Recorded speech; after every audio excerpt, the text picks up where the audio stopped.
Hi, welcome. It's an for YouTube channel here.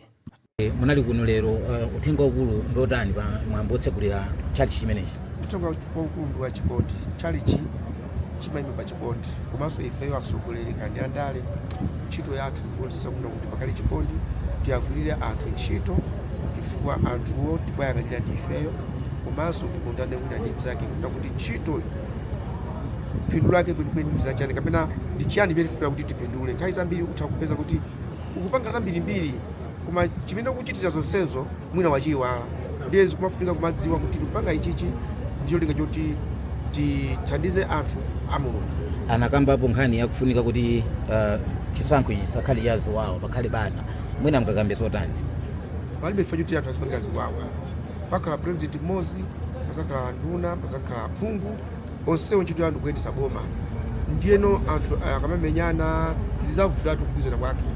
Chachikulu chidziwe chonena kuti pamene tipanga makampeni tisaonongelane mayina chifukwa tizafunana kuti dziko lipitirire.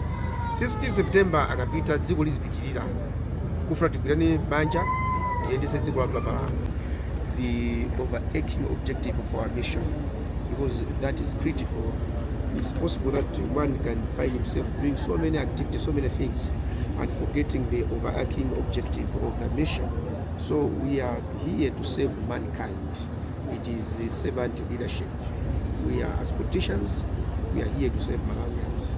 Pastors are here to save Malawians. In other words, we are supposed to be a blessing to one another. One man of God made a mention that there is need to have a violent, free election this year. As the VP, what do you say? Well, I strongly agree. We don't have to have any violence. We are Malawians, okay? Malawi goes through, there's life after 16th September. We have one leader, we have members of parliament, we have the cabinet. Malawians will need to be saved.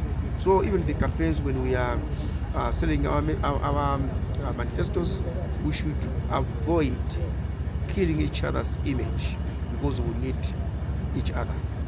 Yes. Thank you so much for talking to us.